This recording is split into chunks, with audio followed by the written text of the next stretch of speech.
Hey guys, got a lot to say in today's video, but before we get started, I wanted to make a very special announcement, an announcement I've been hinting at for months now, and that we are bringing some new merchandise into the Etsy shop. And over the past couple of years, the Etsy shop primarily been used for selling the enamel pins, but I realized not everyone wants enamel pins, so trying to expand what I have in the shop. Now, 2024 is the year of the pressed penny here on the Carpetbagger channel, so I thought that would be a very appropriate time to bring back the Carpetbagger pressed penny there. Now, I've gotten a lot of requests, a lot of people wanting the pressed penny I used to have in the Etsy shop, and it is back. I thought if we're doing the year of the pressed penny, I absolutely have to bring back the pressed penny. I've been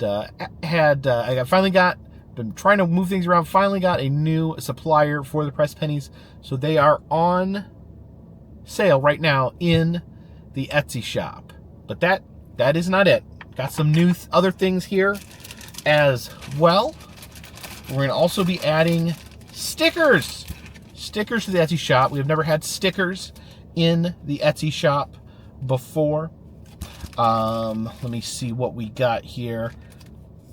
We got the suitcase there. That is design I've been using for a while, but I thought that's a classic design for a sticker in the Etsy shop. We got the suitcase sticker.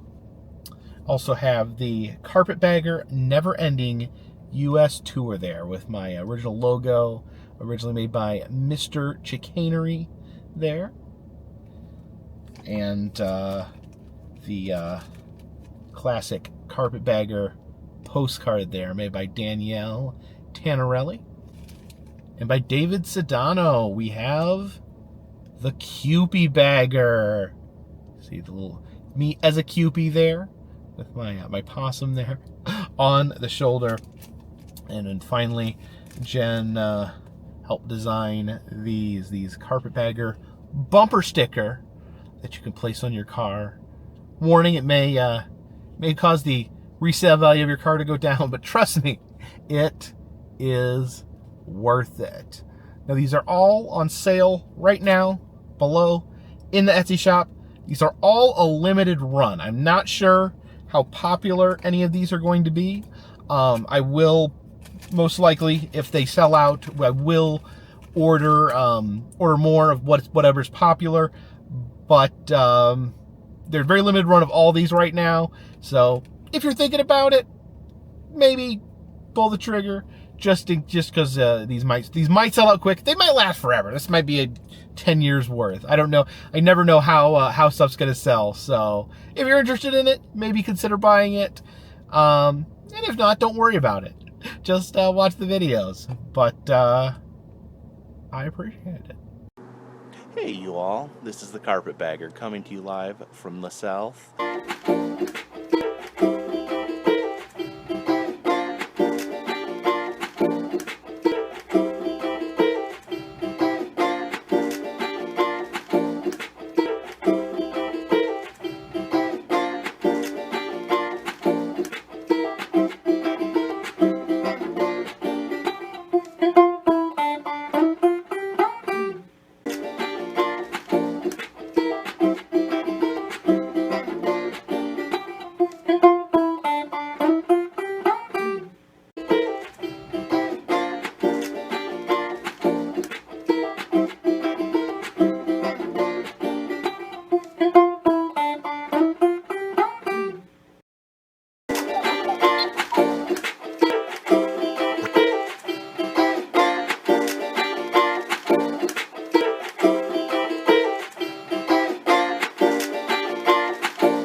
Hey, you all, Carpetbagger here, coming to you live from the north. More specifically, we are in Valparaiso, Indiana, the town I grew up in.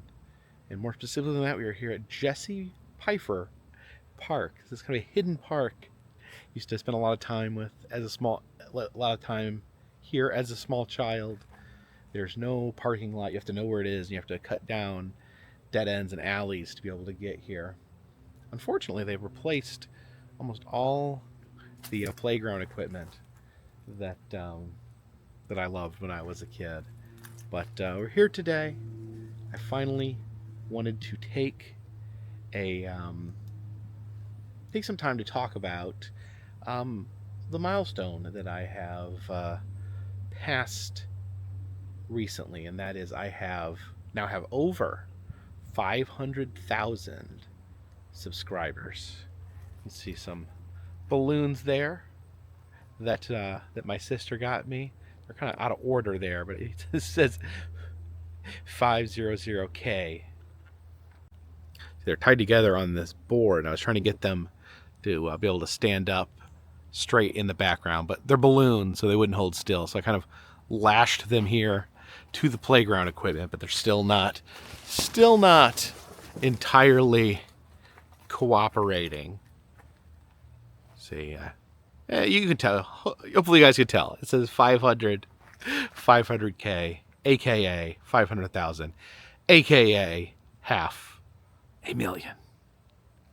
Now, you don't get any cool prizes at YouTube for getting 500,000. There's no $500,000 plaque or play button like I got when I got 10,000. They don't write you a check. It's just a goal I set for myself. I've said before on this channel, I don't think I'm necessarily ever going to reach 1 million. Maybe if I keep doing this for a very, very long time, it might add up to that point. But 1 million is a lot. 1 million, we may just, I may have my corner here in the internet, and it may never get up to 1 million. So I said, I want to celebrate when I hit 500,000. That is a genuine big deal to me personally. And you guys have been awesome. I've gotten so many congratulations. I would have put this video up like the day I got 500,000, but this was all in the middle of my Montana State Fair saga, where I went to the wrong town for the Montana State Fair, had to reconfigure everything, ended up going to Montana State Fair, having a great time, and then I had to rush back here to Valparaiso, having a family reunion here. And I would have done it yesterday, but and I saw that Spirit Halloween had opened up. I'm like, I gotta go to Spirit. Gotta go to Spirit on its opening day. So here I am. Finally, I've been able to clear my mind, been able to get everything out of the way, and I wanted to talk about 500,000 subscribers. How are the balloons doing? See, I tied them up there, but they become untied. It's really hard to wrangle helium balloons. The helium has a mind of its own. There we go. Kind of fixed itself there a little bit. So, of course, when you reach a milestone like this, it causes you to reflect. And I was just thinking back about all these wild and crazy years, just trying to straighten out in my head the last, especially since, 2018 is when I went full time, when I quit my job. But the channel, it's existed in one form or another for a very, very long time. I would say the seeds of this channel date all the way back to probably the year 2000. I moved from here in Indiana. I moved to North Carolina, and it's a whole thing. We can get into that in another video. I I was, at that point in my life, I was 18 years old. And so 20, I would have been 19 coming up on 20 at that point, actually. And I wanted to change. I wanted to change in my life. And I had an opportunity to move to North Carolina. And to me, it was just a change. It was just a change to get somewhere else, to break old habits and see if we could make something happen here in this one life that I get. And it was a kind of a when I moved to the South. Like I said, I didn't. It wasn't calculated. I didn't move to North Carolina because it was North Carolina. I didn't move to the South because it was the South. I moved there just for a change, just to change things up. And but I fell in love. I fell in love with the area, with the Southern United States. It was just so much culture, for better or for worse. It was such a strange experience going from living here, which is essentially the suburbs of Chicago, and moving to the rural town in the mountains of North Carolina.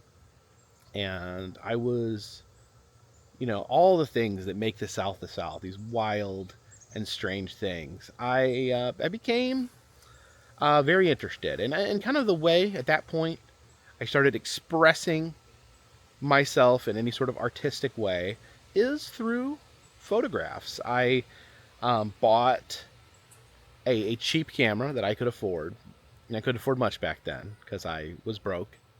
And I started taking pictures of things that I thought were interesting. I took things around the South that I thought were wacky or different. I like taking pictures of like signs, like funny signs. I liked like signs that said weird things, like handwritten signs that say weird things. I like taking pictures of like, what we call like rural decay, old broken down trucks, old abandoned houses, old rotten trailers. Those are the sort of thing. Spent a lot of time in cemeteries. I liked looking for interesting graves, and so these were the things that I first started, focusing in on with the photographs. And for a while I was just taking pictures just to have them because I thought it was fun. And I would say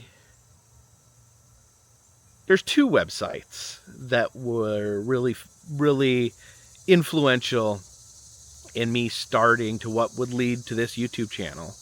And that was Flickr, the website Flickr, which still exists, but they've changed it a lot over the years. And I think because of the changes, a lot of people that I knew from Flickr were dropping out. I myself dropped out because of the changes. But that was where I originally started posting my pictures. And it was really fun because you could show it to people and people would comment and people would tell you what they liked about it. Sometimes they tell you what they didn't like about it. But it was a way to just put my experience being an outsider in the South, a carpetbagger, if you will. And that was like became something I just really loved doing. I loved going out on a spare day. I went through several cameras at this point. At one point, my mom bought me a nice film camera that I had a lot of fun with. And then eventually I would move into a digital camera. Tried out several digital cameras. Back in the day when we called them digital cameras, and would upload those to Flickr. And Flickr is where I first got the idea of the name, the Carpetbagger. For those of you who don't know, like carpetbagger is kind of like an old Civil War insult for people from the North that moved down to the South after the Civil War to kind of take advantage of the situation. So it was always said in a derogatory manner. Oh, the carpetbaggers are coming. People from out of town are carpetbaggers. People that aren't part of our culture, but come in with their big ideas and their desire to make money. They come in and take advantage of the place. And someone, in all seriousness, called me like as an insult, like when I posted a picture on Flickr, they're like, "You're what we call a carpetbagger down here," and I thought that was hilarious. I thought it was hilarious. And I'm like, man, I stored that away. I stored that away at that point, and from Flickr, it kind of evolved into I was talking about 2 websites that inspired me. One was Flickr, the other was roadsideamerica.com. That became an absolute obsession of mine. If you're not familiar, Roadside America played a huge part in what I'm interested in and the sort of things that I choose to visit.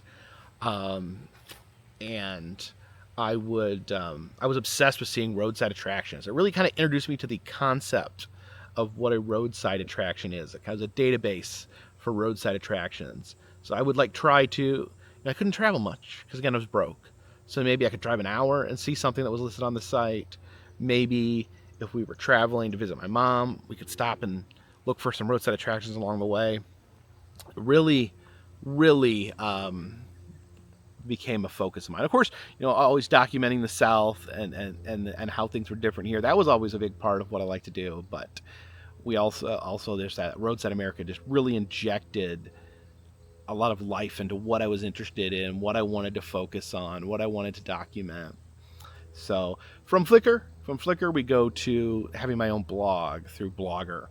I wanted, like I said, Flickr was kind of in a downslope, and at the same time I was like, I like posting my pictures, and I'd give little, and I'd talk, caption them and stuff, but I wanted more freedom to kind of talk about my journey from one place to the next. So I started my blog. I should have all these dates memorized, but I started my blog, and I pulled back that name, that insult that I had been called, and I called it the Carpetbagger. Thecarpetbagger.org. The website's still there. You could go there and see my horrible attempts at graphic design. The ugliest webpage you'll ever see, still in all its ugly glory on the internet. And the name, the Carpetbagger, I get asked about that a lot, the Carpetbagger name. And now it's kind of funny because when I picked it, hardly anyone even knew what the words meant. Now, the term is coming back in politics, and they're starting to use it negatively again towards each other. So I don't know. In some ways, I'm like, man, I wish I could have picked something a little less weight to it, a little less tumultuous. But my friend Adam the Woo told me, and I expressed it. That I was like, I don't know if this was a good pick or something. And he told me, he's like, no, I think it's a good thing because, it's interesting. People don't know what it means. People don't necessarily know what it means. People don't necessarily know why you call yourself that. So it kind of, sets me apart in that one sense. So, when I started it, the blog was called The Carpetbagger. Whether or not I'm called The Carpetbagger, the whole naming has evolved over time. At some point, people started calling me Jacob the Carpetbagger, which I never really named myself that, but it just kind of became a thing over time. But so from there, I mentioned my friend Adam the Woo. Who was another inspiration that played a huge part in inspiring what these videos would end up becoming. And Adam was, of course, the Daily Woo on YouTube is his current channel.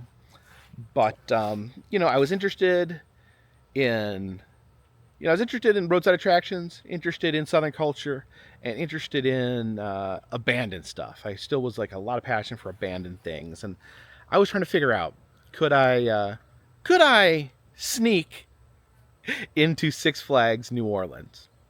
So I looked up videos, and I pulled up a video by Adam the Woo, who snuck in to Six Flags New Orleans years and years and years and years ago. And I'm like, wait a minute, I've seen this guy before. And I remembered I'd seen a video where he had He had snuck into an abandoned water park at Disney. So I started watching it, and I realized, oh, he's, not only is he interested in the abandoned stuff, he's also interested in other things that I'm interested in, like roadside attractions and and he's also a fan of Disney. I was, a fan of Disney as well. And so ended up Adam was in the Gatlinburg area, and he was doing a call out on social media, asked if anyone knew any places. I told him, I'm familiar with this area. I hang out here. I take photos here.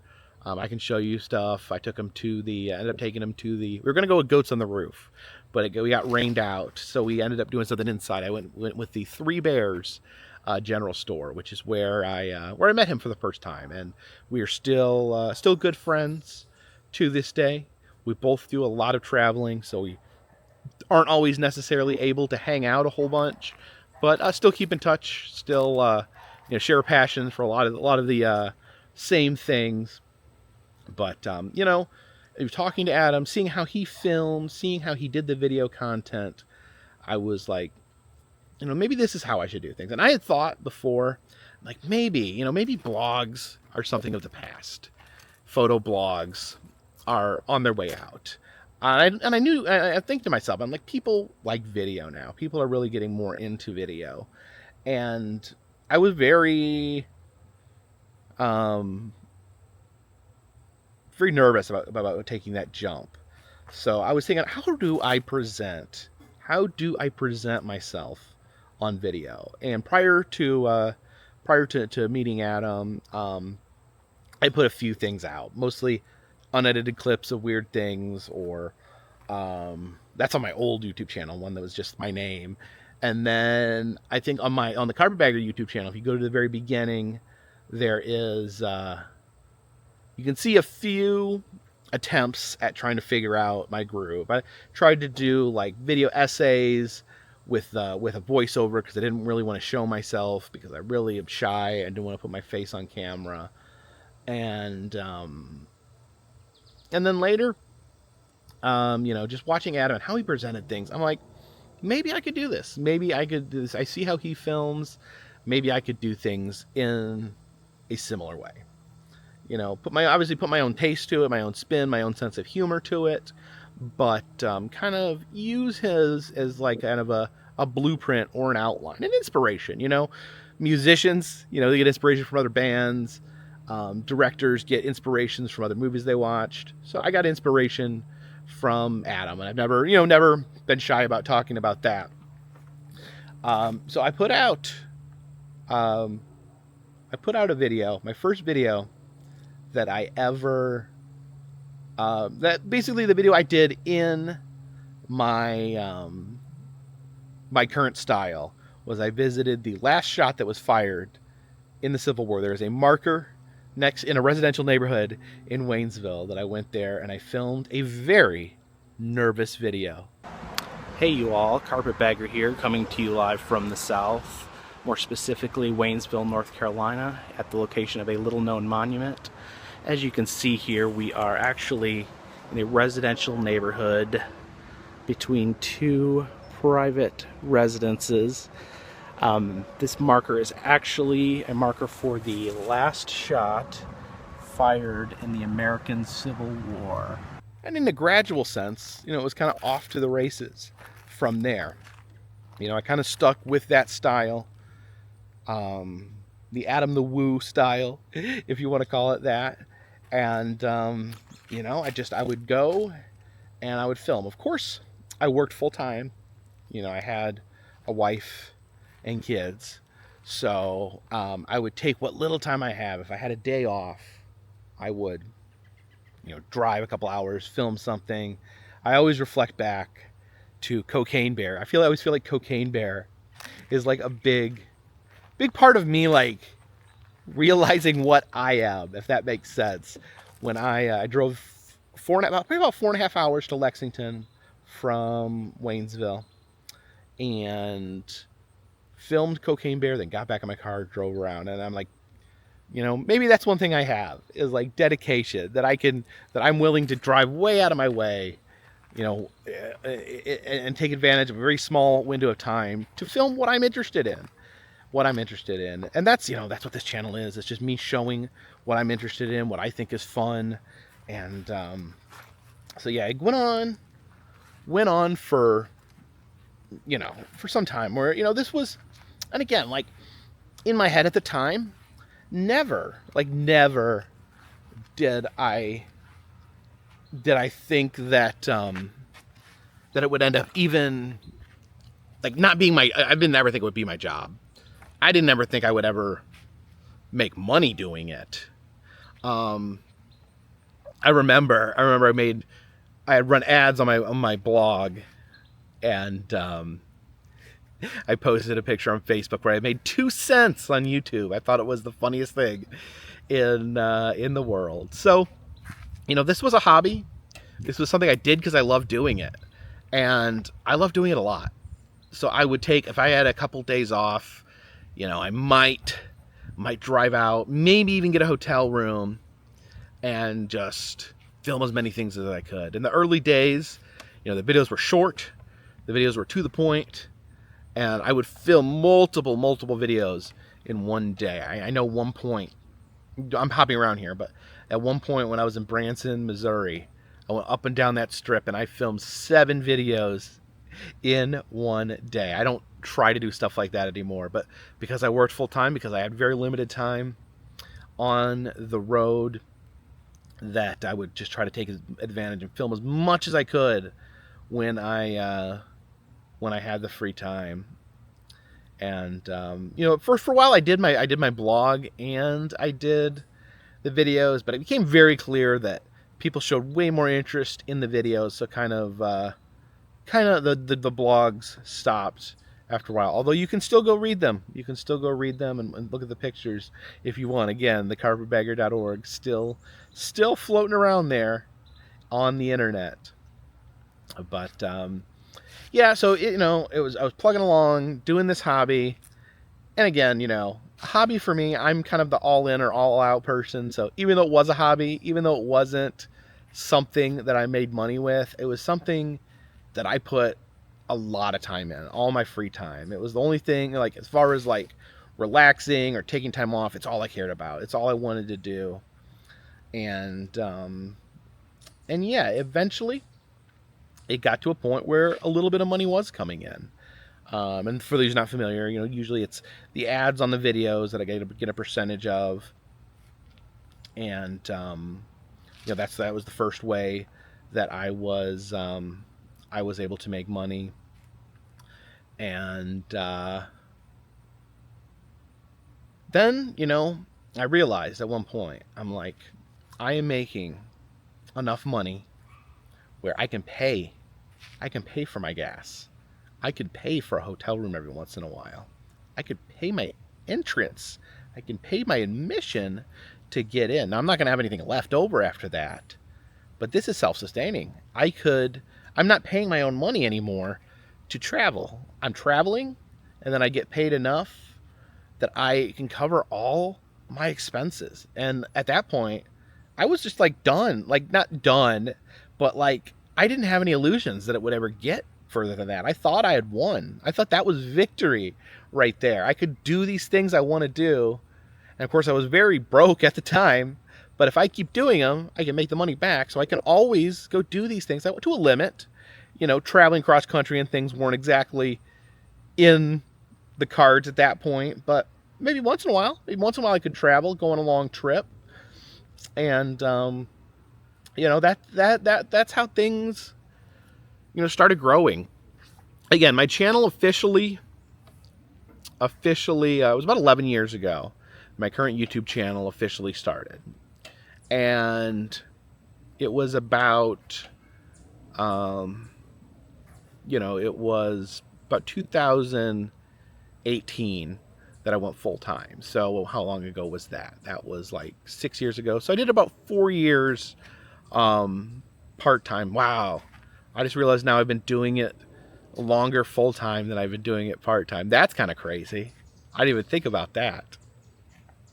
And then, the part of the story I've told this before, but it's important. It's important in my life. It's important in this in the context of this video, and that is, and this is the warning I give when people tell me that they want to make YouTube videos, they want to be online, they want to be a content creator. I tell them, like, you know, you will be harassed, you will be bothered. People in your life will be bothered because people on the internet, there's sick and unhealthy people on the internet that will try to harm you. Will try to stop you from doing what you do. I don't know. I've given up, long ago given up on an explanation on why this happens, but it's a very real part of the internet, and it was a very real part of my life. Now, and this is kind of, you know, it's personal, but I'm okay talking about it, where, you know, my videos started getting a little bigger, and I would start getting comments like, you know, this video is bad, the filming is bad, this is low quality, you're annoying. And like, these criticisms were probably completely valid. And again, I'm jumping around. These criticisms were probably very valid, like, but it was weird to me because I wasn't out here. I wasn't trying to make money. I was trying to just try to share. And like, suddenly I'm under this immense amount of criticism. The criticism of the videos bleeds into criticism of my personal life, which was just, this was a lot for me to deal with. I was a victim of stalking and harassment, as was my family. I don't want to get too much into that just because I hate giving those people recognition for what they did to me. And, you know, the happy side of all that, if there is a happy side of that, is that they indirectly kind of caused me to succeed in a way, because, you know, I was working full time. I worked in Child Protective Services, so serious stuff.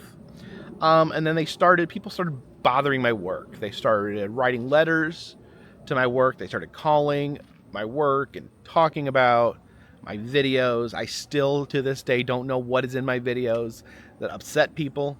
I think as far as upsetting content on YouTube, mine is pretty on the low end of not upsetting. You know, there's nothing political here. There's nothing overly controversial. I don't give a bunch of crazy controversial views. I don't give my political views. But whatever the reason, people started harassing my work, calling my work, writing letters to my work, and it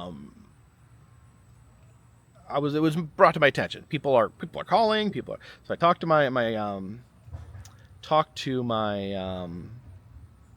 the director of my agency. They made an issue also of the fact that at first it was an issue of like, well, if you have this YouTube channel, that means you have a second job. I'm like, oh, okay, I didn't really consider it a job, but yeah, I am bringing in money. I'm not making a profit necessarily, but I'm bringing in money. So they had an issue with that, but that part of it was cleared up pretty quick.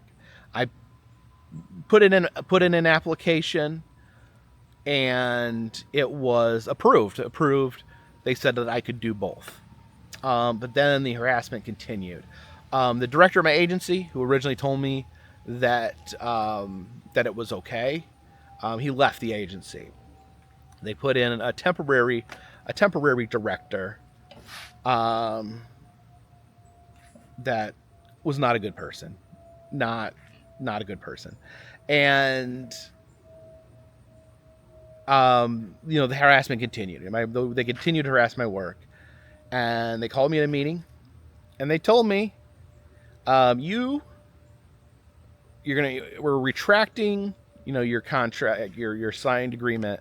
We are no longer going to allow you to have your work as a YouTube. So you're done. We're done doing the YouTube videos. Like, oh, excuse me. I'm a pretty good worker. I do what I'm told, but I felt a massive rage of injustice, because I even talk to them. I'm like, is there something I've done? Is there something I've said in these videos that reflects poorly on this agency? No, no. And I said, well, why? Why do I have to stop?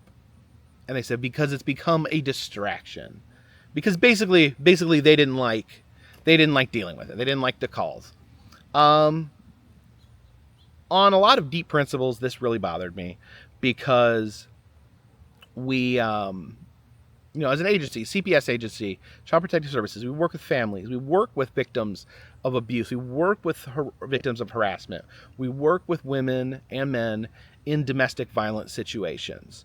And in my opinion, this was like punishing someone for being harassed. The harassment was taking a huge toll on my family, taking a huge toll on my mental health, and I wasn't getting backed up by it. I was being punished. I was being punished. The thing I had to quit something that I had spent years and years, something I'd been very passionate about building with my blood, sweat, and tears, and poof, in an instant, it was going to be gone. And in that moment, I knew I wasn't going to get rid of it. I knew that I would never forgive myself if I got rid of it. And so after the meeting, I called my wife at the time, Christy, and I told her what happened. And when I was talking to her, I had cooked up an idea in my head. And I said, give me 30 days. Give me 30 days to work on this channel. Put all my time into this channel. Again, I had gone back and forth. I considered, I'll just go get a different job, a job that'll let me do this.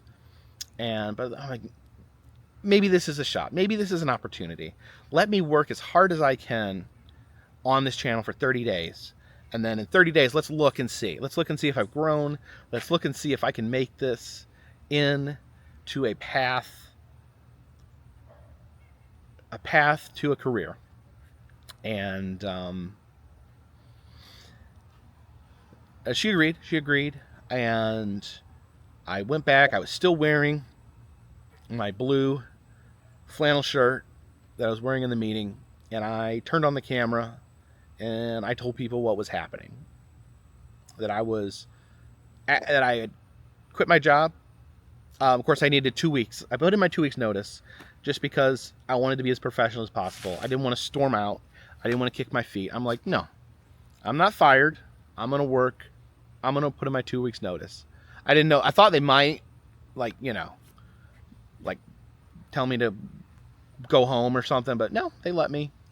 It was awkward. Fortunately, I worked mostly by myself, so it wasn't that awkward. But, it was really unceremonious. A job I'd held for 10 years. And I left. No one said goodbye. No one threw me a going away party, as was the style at the time. I just left. Just quietly left one morning and never looked back. People had recommended at the time, got comments from friends and family and comments from you guys that I should make a lawsuit, that I should sue for, free speech, infringement of my rights. But I just, at that point, I was ready to look forward. I wasn't wanting to fight over anything. I wasn't wanting to fight people over this. I just wanted to do my own thing. I wanted to readjust my focus and move on. And that's what I did. Like I said, I went home, I recorded that video wearing my blue flannel shirt, told you guys what I was going to try to do, and posted that video. I went to bed that night, and when I woke up in the morning, my Patreon subscriber list had more than doubled. I started out the year, it was January. It was actually like 10 years, almost like to the day that I quit from when I started. And I started on a big road trip. I went cross country.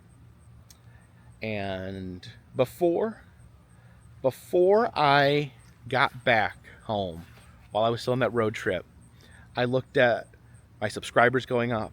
I looked at the Patreon going up. And I knew at that point, that this was going to work. That I was going to be at least making the same amount of money that I was making at my last job. And it was good times. It was a very, very happy period in my life. I felt like I was the king of the world. I got to do highlights that time. Like I got to do my my wrestling match in Seymour, Indiana. I got to have a one-on-one wrestling match with my good friend Morty. In front of a crowd, massive crowd. Jerry the King Lawler was in the main event. One of the happiest moments of my life. I got to travel all these different places. I got to go all around the country. And yeah, the downside is, I did mention, the harassment and stalking. That did not stop. If anything, I think it invigorated, they had messed up.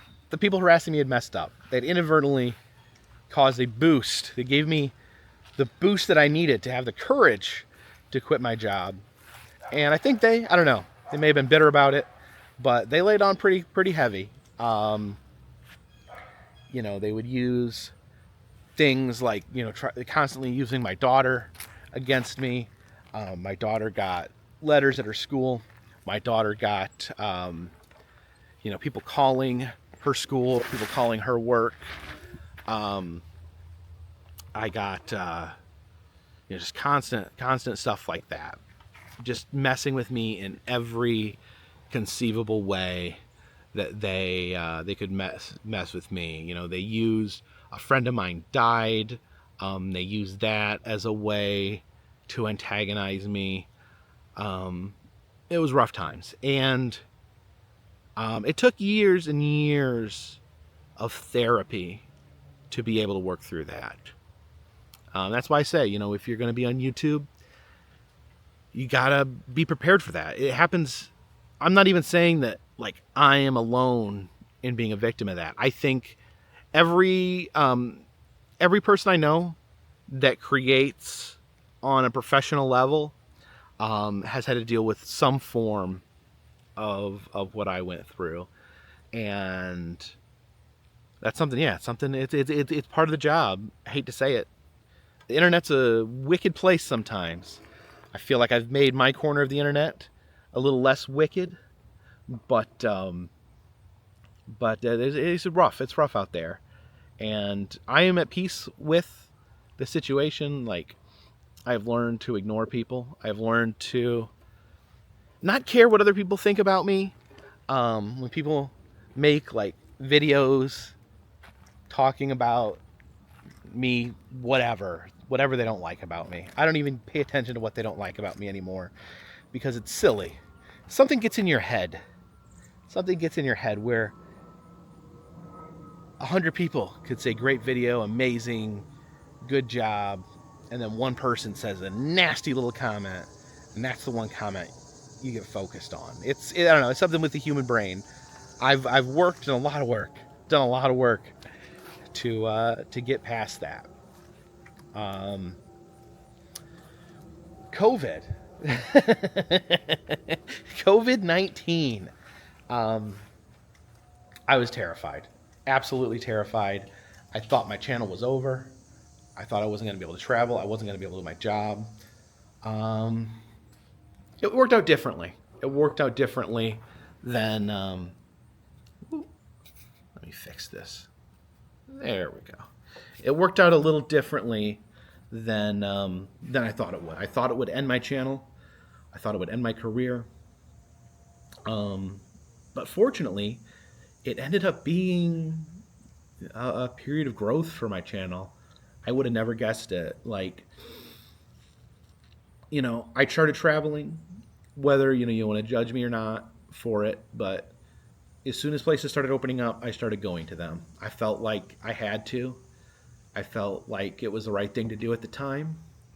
if if people out there think that I got out too early, or that I should have waited, or I can understand why you'd feel that way, but I did what I thought was best for myself.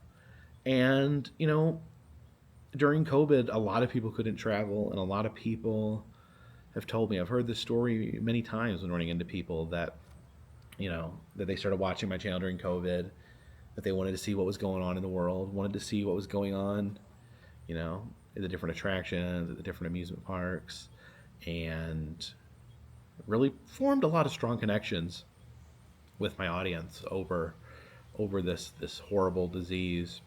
Obviously, I would do anything for that to have never happened to this world. But it ended up, in a weird way, it ended up connecting me more to my audience. So let's see. We've talked a lot here. Um, you know, I've I've celebrated before. I remember celebrating all the different milestones and that I've hit in this channel. This carpetbagger is actually Anna, and this is our 5,000 subscriber video. And we're super excited about this 5,000 subscriber. I'm just going to take these off because I cannot see it all. It's like magnifying glasses. They're insane. And we are very excited about the 5,000 subscribers, and thank you for supporting us. What a difference a year makes. About a year ago, I had approximately 0 subscribers on this channel, and now I have over 5,000.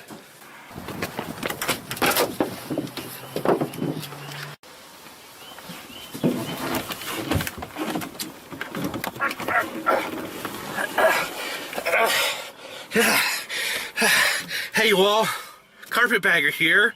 Welcome to the Carpetbagger 10,000 subscriber spectacular. Let's get the show on the road. Hey all, Carpetbagger here, coming to you live from my bunker 33 knots beneath the South. And it is time for the 48,000th subscriber Carpetbagger extravaganza.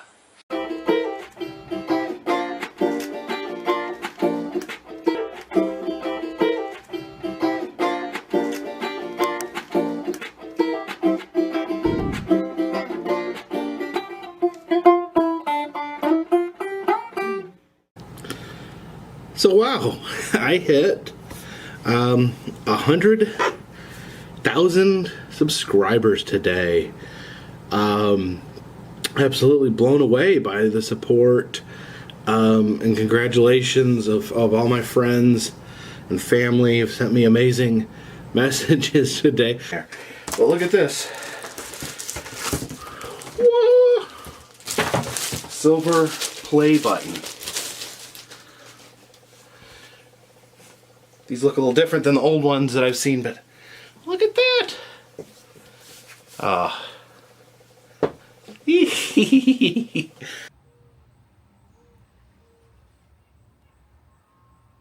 So it's been a true adventure, and you guys have been with me every step of the way. When I quit my job, you guys were there for me. Just the other day when I messed up at the Montana State Fair, you guys jumped in. You guys helped me out. You guys have watched as I've my early videos with my daughter when we were just doing fun videos, around the neighborhood. You guys were there for that. Now she's an adult. She's off to college. You guys were there when I went through my divorce. You guys were there when, when I met Jen. When me and Jen got together, and our adventure of combining our lives together. You guys have been here for that. Feels very special to me. to have this connection with people. Like, you guys were here.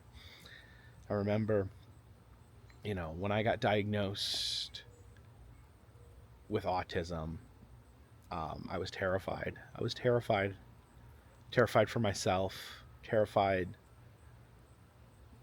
how, it was rough. It was rough. I was afraid to tell you guys, but I shouldn't have been. And you guys were there for me with that, with me processing that and understanding, what that meant for me and my life. It's like you guys are, it's like there's 50,000 people. 500,000, I'm sorry, 500,000 now. 500,000 people in the back seat of my car going with me to all the different state fairs, all the different amusement parks, watching as roadside attractions appear, watching as old roadside attractions fade away. You guys have been with me every step of the way, through good times, through bad times, and hopefully a lot of good times in the future. The rest of the year here is looking pretty crazy for me. I'm really set. This state fair thing, I'm really focused on it, and I'm going to be trying to do, probably going to try to do most of the state fairs after September starts. I'm probably going to try to do every remaining state fair that I've not done at that point is the goal. May not happen. It may. I'm going to try to make it happen. Going into next year, another goal of mine, I really want to go to Alaska and Hawaii. I really want to make that happen. Financial reasons are one of the main things.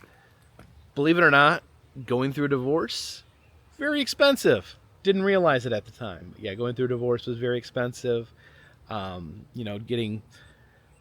Getting Jen moved out to North Carolina was a big thing. So hopefully, now that I'm in one place, well, hardly in one place all the time, but technically I have one home. I did go 2 years being homeless. I do have a home, and I'd like to figure out a way. I'd love, like, best case scenario, I'd love to go to both Alaska and Hawaii next year. Worst case scenario, neither, but I would like to try to do at least one of them, and maybe the next one the next year. Got to figure out the most economical way to get to Hawaii and Alaska, and make that happen. If money wasn't an issue, I'd do them both, but we'll figure out how to make it economical, and we're gonna get out to both eventually. Hopefully, one of them or both of them next year. Yeah, I mean, non-committal on this because I don't know. I don't like to say I'm gonna do something and then not do it. So I'm definitely gonna be working on that. But yeah, that is where we're at. That is where we are at. Summer's not over. We'll be hopefully doing some more amusement parks, more state fairs very soon. You sneak peek. Hoping to head up to Wisconsin State Fair after I leave Indiana, and then lots of other stuff, coming. But the biggest thing here is just I want to thank every last one of you, everyone who's watched a video, everyone who's hit the subscribe button, everyone who's bought a pin, everyone who's gotten a postcard, everyone who's sent a super chat. You guys have taken care of me, and I hope that for that I at least give you guys a few moments of entertainment before if you're having a rough day, maybe I can take your mind off it. The world's a scary place. Politics, political violence, uncertain futures. There's a lot of things in this world that are really scary right now. And if I can make you forget that, long enough to have a chuckle or take your mind off that, then I've done my job, I think. But I love you guys. Big thank you for the 500,000 subscribers, but I will never stop thanking you. And I appreciate every one of you. Love you guys. And until next time, this one's in the bag.